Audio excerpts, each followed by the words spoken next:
અમદાવાદની કઠવાડા જીઆઈડીસી એસ્ટેટના રસ્તા પર પાણી ભરાયા છે, જેમાં રસ્તા પર ગટરના પાણી ભરાતા કર્મચારીઓ અને વેપારીઓ ત્રાહિમામ પોકારી ઉઠ્યા। ગટરના પાણી રોડ પર સતત રહેતા વેપારીઓ અને કર્મચારી પરેશાન છે। વેપારીઓ ટેક્સ ભરે છે, પરંતુ સુવિધા બિલકુલ ન મળતી હોવાની ફરિયાદ ઉઠી છે। કર્મચારીઓ સાથે વેપારીઓ પણ સમસ્યાથી ત્રાહિમામ પોકારી ઉઠ્યા છે। ઝડપથી રસ્તા રિપેર થાય અને સમસ્યાનો હલ આવે તેવી માંગ ઉઠી છે। અહીંના રસ્તાની હાલત બહુ જ ખરાબ છે, કફોડી છે। હવે અજાણ્યા લોકોને તો ખબર જ નથી હોતી કે ક્યાં ખાડો છે ને ક્યાં પાણી ભરેલું છે।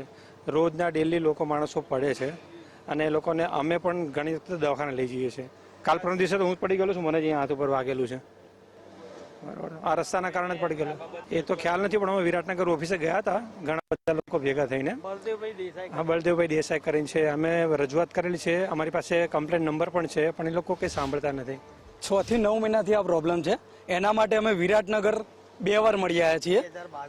2022 થી આ પ્રોબ્લેમ નાનો મોટો છે, પણ 6 થી 9 મહિનાથી અહીંયાથી આ પાણી ભરાય છે અને અહીંયા જે રિક્ષા યા ટેમ્પો જે બી આવે છે એ અને અહીંયા બહુ મોટો પ્રોબ્લેમ ઊભો થાય છે। ઘણી વાર ટેમ્પો કા રિક્ષા પડી બી ગયેલા છે, માણસોનો ડેમેજ બી થયેલો છે, સામાનને બી પ્રોબ્લેમ થયેલો છે, કલાક 2 કલાક એમને સમય બી બગડેલો છે। ઇવન આના માટે અમે 25 થી 30 જણા વિરાટનગર ગયેલા છે, છતાં બી એ લોકો સાંભળતા નથી। અને ગટરનો પ્રોબ્લેમ છે, એ લોકોનું એવું કહેવું છે કે કોઈ કેમિકલવાળો યા ફાર્માવાળો અંદર છે, તો એમને કહીએ જે કેમિકલવાળો ફાર્માવાળો તમે આવીને જોઈ લો ને, એના કારણે આખી બ્લોક કરી છે ગટર લાઈન। એના કારણે આ રોડ ઉપર નહીં, આગળનો આખો ક્રોસ રોડ, આ રોડ, બધા રોડ ઉપર ડેમેજ બી છે રોડના, અને પાણીના કારણે ગટરના પાણી બધા જ બહાર આવે છે। કોર્પોરેશન હદ વિસ્તારમાં આવેલું new Kathwada GIDC road number 8, અહીં ઇન્ડસ્ટ્રીઝના લોકોની સ્થિતિ દયનીય છે। અહીં રોડ ઉપર ગટરના ઉભરાયેલા ગંદા પાણીની સાથે સાથે જે રોડ પણ ખરાબ છે અને જે અહીંના ઇન્ડસ્ટ્રીઝના લોકો છે તે ત્રાહિમામ પોકારી ઉઠ્યા છે। અનેકવાર રજૂઆત કરવામાં આવી છે, તેમ છતાં કોઈ નિરાકરણ નથી આવતું। ખાસ આ જે ગજાનન ઇન્ડસ્ટ્રીઝ એસ્ટેટ 2 છે, રોડ નંબર 8 છે, કઠવાડા જીઆઈડીસી વોર્ડ લાગતો હોય છે। કોર્પોરેશનના અધિકારીઓ જ્યારે ચૂંટણી હોય છે ત્યારે ખાસ ઉમેદવારો અહીં વોટ લેવા આવતા હોય છે અને હાથ જોડીને વોટની માંગણી કરતા હોય છે, પરંતુ આ સ્થિતિ અહીંની દયનીય છે। ખાસ જે રીતે અત્યારે હાલ આપ જોઈ શકો છો, રસ્તાની સ્થિતિ દયનીય છે, સાથે સાથે ગટરના ગંદા પાણી અહીં ઉભરાઈને બહાર આવ્યા છે। ના માત્ર આ રોડ નંબર 8 પણ ઇન્ડસ્ટ્રીઝના અનેક રસ્તાની સ્થિતિ આવી છે, જેને કારણે રાહદારીઓ અને જે અહીં કામ કરતા લોકો પરેશાન થઈ રહ્યા છે। ખાસ ઇન્ડસ્ટ્રીઝમાં આવતા લોકો હોય છે, તે લોકોને આ ત્રાહિમામ પોકારી જાય તેવા રસ્તાથી પસાર થવું પડે છે। રાહદારી છે, તેમને ઊભા રાખવાનો પ્રયત્ન કરીશું। જી, અહીં ઇન્ડસ્ટ્રીઝમાં અત્યારે હાલ ગટરના પાણી ને રોડ વિશે શું કહેશો? છેલ્લા હું 5 વર્ષથી અહીંયા ઇન્ડસ્ટ્રીઝમાં કામ કરું છું। અહીંયા લગભગ 4 વર્ષથી તો આવું ને આવું જ છે, ગટરના પાણી ઉભરાતા જ રહે છે। ઘણી વખત અરજીઓ બી કરી છે મ્યુનિસિપલ કોર્પોરેશન વિરાટનગરને વોર્ડમાં, ત્યાં પણ કશું કંઈ ચુકાદો આવતો નથી અને વારે ઘડે ગટરના પાણી ઉભરાય છે, કારીગરો બીમાર પડે છે, પણ આના ઉપર સરકારને કંઈ ગંભીર સમસ્યા જેવી ચિંતા કંઈ વ્યક્ત કરતી નથી।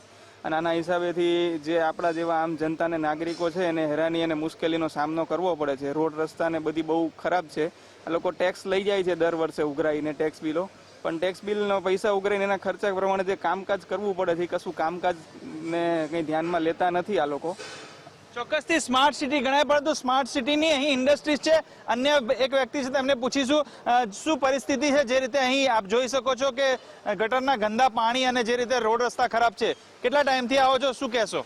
મારા ખ્યાલથી છેલ્લા 1 વર્ષથી તો આ પ્રોબ્લેમ હશે જ, હું જોઉં છું ત્યાં સુધી, અને બહુ જ ખરાબ પરિસ્થિતિ છે। ગટરનું પાણી પણ એટલું અહીંયા ભરાય છે અને આ લગભગ તમે જોઈ રહ્યા છો ખાડો કેટલો ડીપમાં છે, ખબર નથી કેટલો। રાતે અંધારામાં પણ અહીં લાઇટની કોઈ સુવિધા નથી, બરાબર, એટલે એક્સિડન્ટ થવાના ચાન્સ પૂરેપૂરા છે।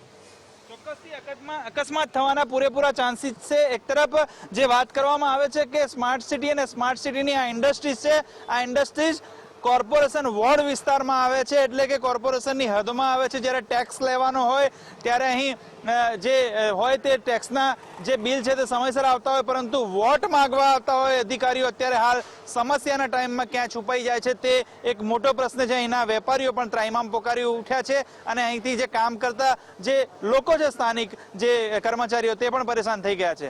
કેમેરા પર્સન મનીષ દવે સાથે સચિન કડિયા, ગુજરાત ફર્સ્ટ, કઠવાડા, અમદાવાદ।